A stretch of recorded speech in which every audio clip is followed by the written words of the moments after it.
Hello and welcome back to ET Studios. Powered by ETAuto, we're coming to you live from the Bharat Mobility Global Expo 2025 right here in New Delhi. Joining me now is Ravindra Patki. He's from Vector Consulting Group.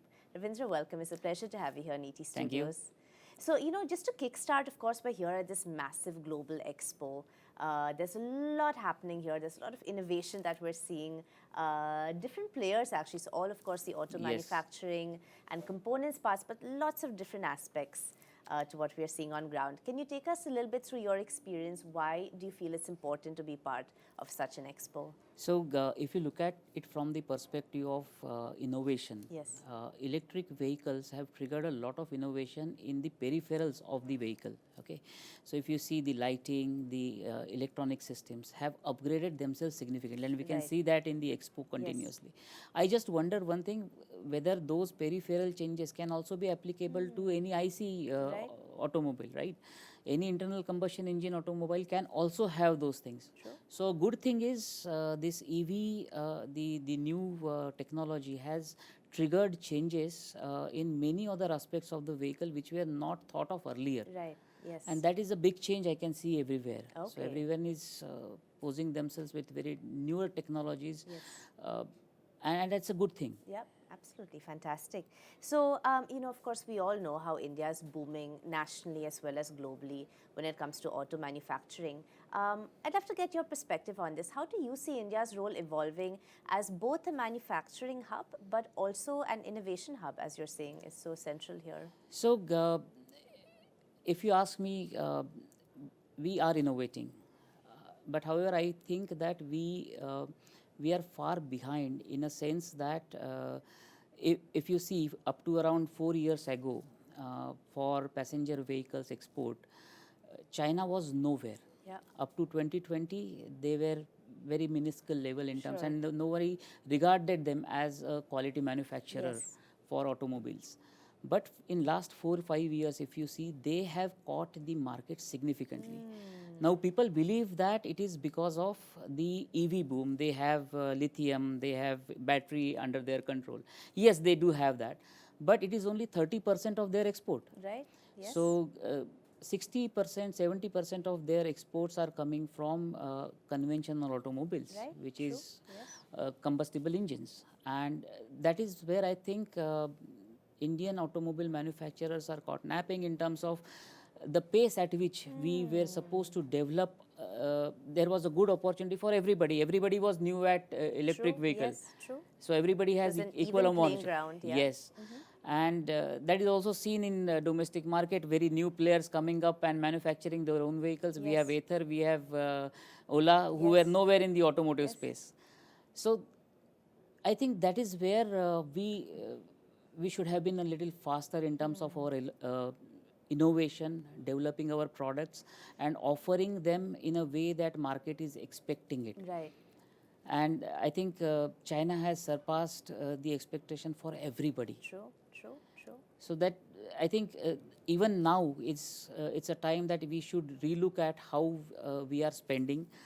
It's not the problem of spending per se. Most of our automotive manufacturers are spending hefty amounts of money on their research and development. Yes. What is important is convert that expenditure into an investment in a short time and develop newer vehicles faster. Yes, absolutely. To offer in the market. So what would you say then, according to you, are some of the big challenges that the key stakeholders are facing here in India?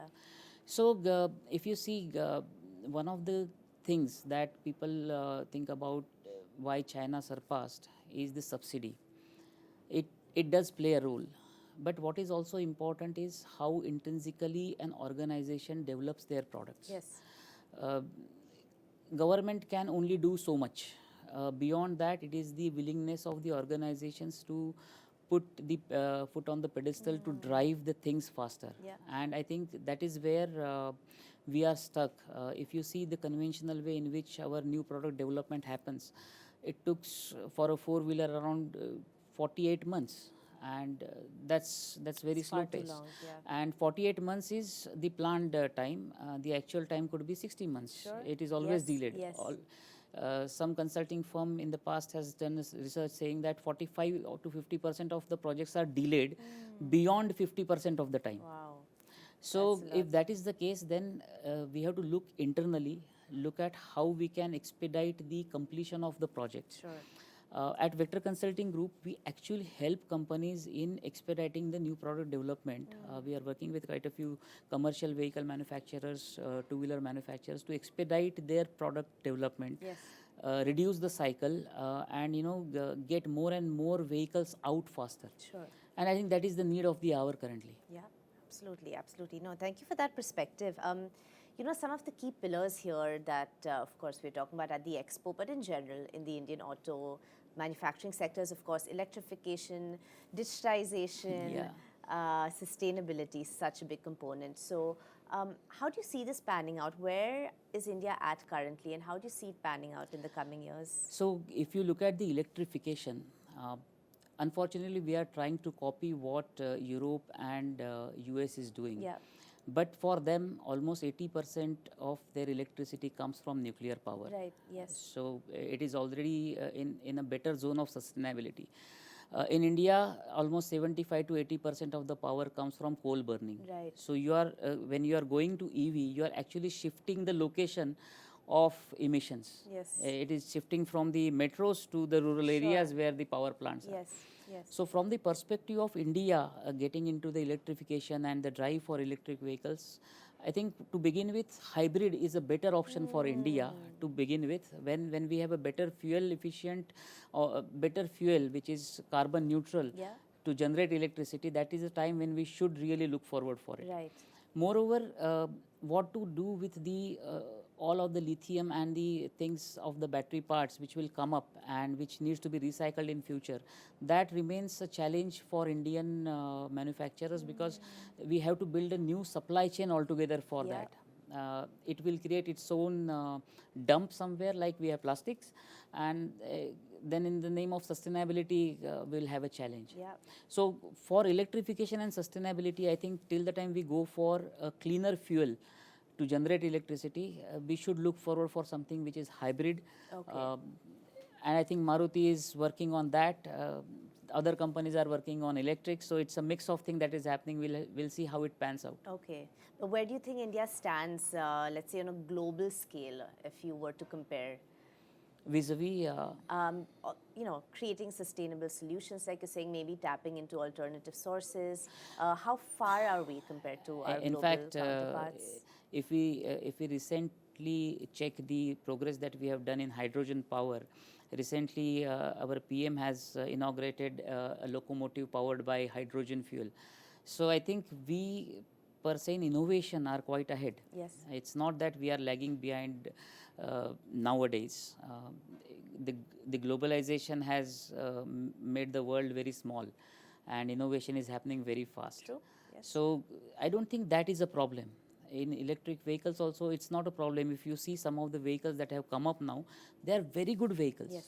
So that's not a problem at all. Yes. It's the way we have to look at it is how can we manage this innovation in order to make it reach all the people and make it usable without creating issues for the environment. Yes. That is going to be a challenge. Yes. All right, wonderful. Well, on that note, before we wrap up, are there any key trends that you are foreseeing that we will see pan out in the coming years in the Indian auto manufacturing space? So, one thing which is which will happen, and I hope to see that happening, is the electric vehicles will stagnate at some level, and the alternative fuels will take up because they are much cleaner and much better in terms of usage. Yes. So I hope to see hydrogen vehicles, the ethanol based vehicles to come up in better way than the electric ones. Sure. Okay. Fantastic. Well, a lot to look forward to. Thank you. You so much for being here on ET Studios, sharing all your insights. It's been Thank a you. pleasure.